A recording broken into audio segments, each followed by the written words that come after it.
Welcome to your magic moon message, ladies and gentlemen. This is your host, the Peace Dealer. Yeah, son. Yeah, son, what's up? Yeah, we fresh. We back. We knew I looked fucking naked in the face, boy. Yup. Yup. Yup. Don't ever forget Dolo the Pilot Man called me a old lumberjack feet face and cooked my ass. I got him back on that diss track though. I mean, it's not a diss, but anyway, shout out to y'all and welcome to Aries season. Woo! My Pisces friend told me I look older without the hair. I used to look like 16 when I cut my shit off, but I don't know if I look older. But I don't know.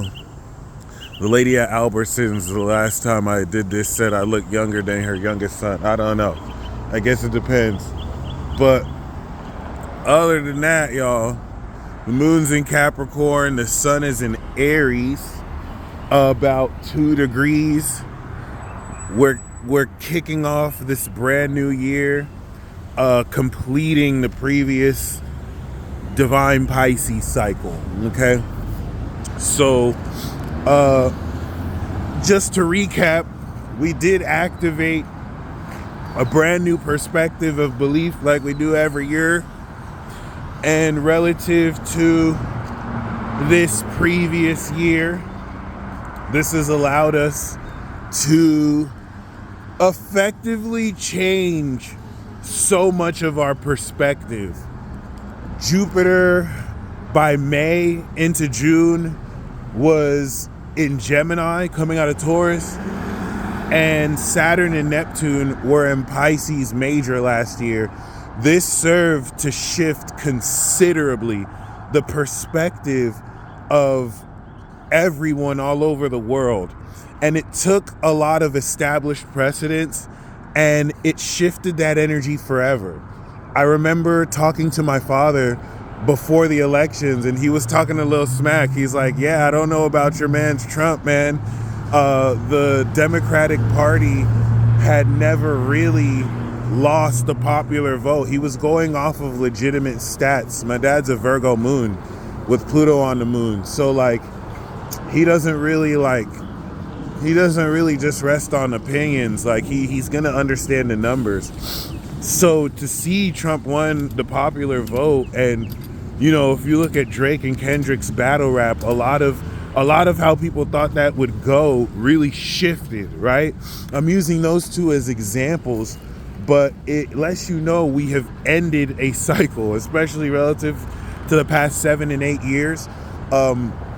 Shout out to, of course, ooh, yeah. Whew. Shout out to, and I'm very grateful, I learned a new technique around Venus, right? Someone amazing had ordered a reading earlier, and she had requested that I look into the 8-year cycle of Venus. And any of you who would like a transit forecast report, I can do that there. But basically, every 8 years, Venus returns to Aries and retrogrades. And it's like starting a new cycle.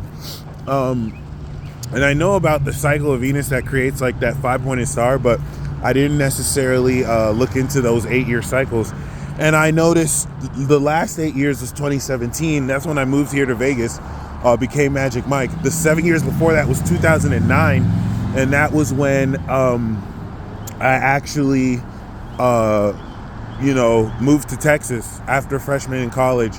So yeah, that retrograde with Venus has been reevaluating the authenticity of our desire, of what we love, of what brings us pleasure, and how we can define that relative to who we are. Something that over the past 3 years has significantly changed, similar to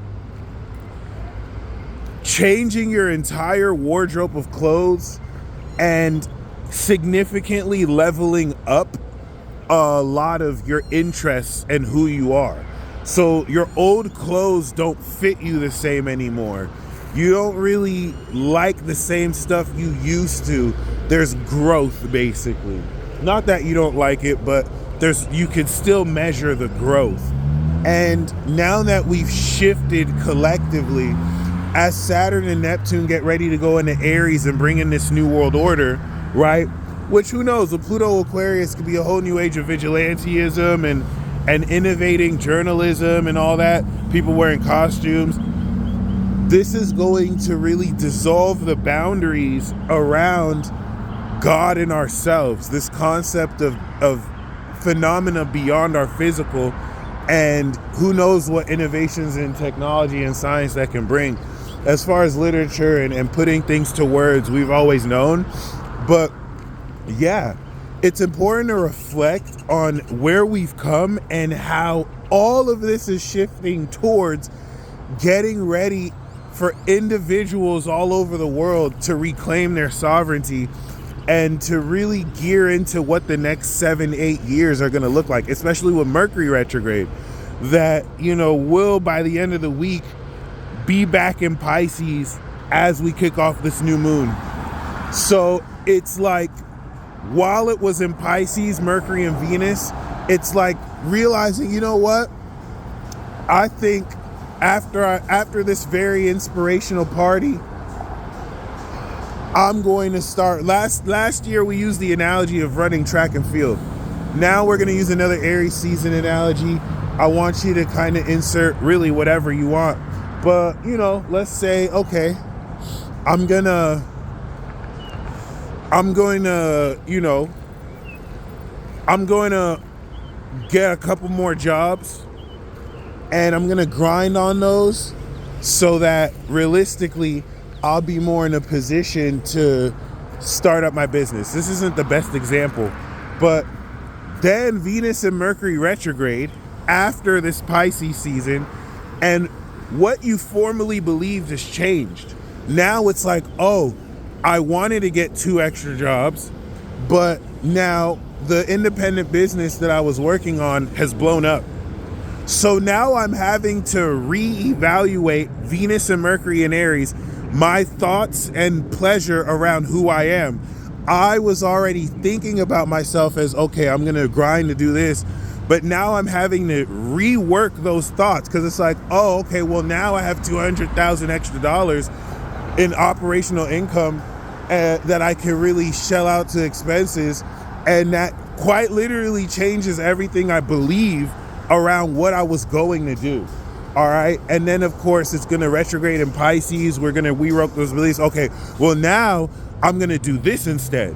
You know, three of wands is Sun in Aries. So we're starting to really, over the next 30 days, act off of our long and short-term plans. As it goes back into Aries, now we're going to shift those beliefs. Once again, not the best example, but I mean, I think it's good enough in at least illustrating the idea that your idea and work around who you are and how authentically and unfiltered you communicate this is switching train tracks, especially with the proximity of the North Node in Pisces. That is unlocking everything you're meant to believe. And the closer that Saturn gets to the North Node, this will definitely be more illustrated. I think another facet to really take into account as well is, you know, now that the moon is in Capricorn, the Pisces cycle that we activated, and not only activating these new beliefs, but now tying in with the North Node and Saturn, these belief systems that will really now set off a new 30-year cycle. And over the next 2 weeks to 6 months, will turn into behavioral patterns through Virgo season. Well, just like we talked about how the cardinal sign transit ended off in a fixed sign, the power we activated became energy we were harnessing. It completed that we started in Capricorn. We started to gain higher knowledge, right? And that's how we completed the Capricorn cycle, by starting Aquarius off, coming into a much more pure understanding of the knowledge and the energy we generated from the power. And then Aquarius now charged and generated this energy, right? And power in energy. We were able to gain greater knowledge. This knowledge would be the basis of what we could believe, right? If I need to gain knowledge about like a horse or a game so I can imagine it, we ended that fixed sign transit with a shift in perspective. So everything we charged in energy started to produce the effect like energy to a fan producing wind. And this now gave us a higher Sag Moon understanding of what we're beginning to believe. We activated the cycle. And now that we have stretched out our imagination, 29 degrees Pisces, at that final level, we're ending this belief with now applying the belief relative to who we are. Because especially if you study the law of assumption, please check out the law Ultimate Manifestation playlist in my link down below if you're on YouTube. Or if you're on Instagram, you can go to YouTube on my channel. You'll see it in my playlist. But now, we talk a lot about self-concept. Self-concept is what you constantly tell yourself. It's what you constantly feel about yourself. And that directly affects you. And in astrology, that is directly portrayed by the 12th and 1st house, Pisces and Aries. Because Pisces is I believe, Aries is I am. So everything you believe about yourself, you're going to naturally take action. This is why Aries is Pisces' 2nd house of manifestation. Your beliefs produce raw, original value and power. So if I believe that I'm sexy, I'm so sexy, I believe I'm so sexy. When I walk up to a sexy lady, I'm gonna be like, what's good, girl? What's good? You see all this sexy right here, you know what I'm saying? And that's how my beliefs actually spill into directly manifesting authentic actions aligned with those beliefs. So what's everything Saturn and Pisces? You believed Pisces, right? What's everything Saturn you believe? Pisces. Because the North Node unlocked everything you were meant to over the next 6 months and moving forward to commit to this cycle of unlocking a whole new system of beliefs, all right?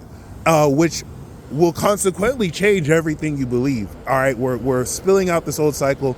29 degrees Pisces has something to do with like flooding, all right? So hopefully there's not a major tsunami. But other than that, y'all, now that we've applied the completion and harvest of the cycle, or completion of this in the Aries, we're getting ready to take that next step. And that's where the moon in Capricorn gives us a check of the integrity we understand we must have to align with the authenticity.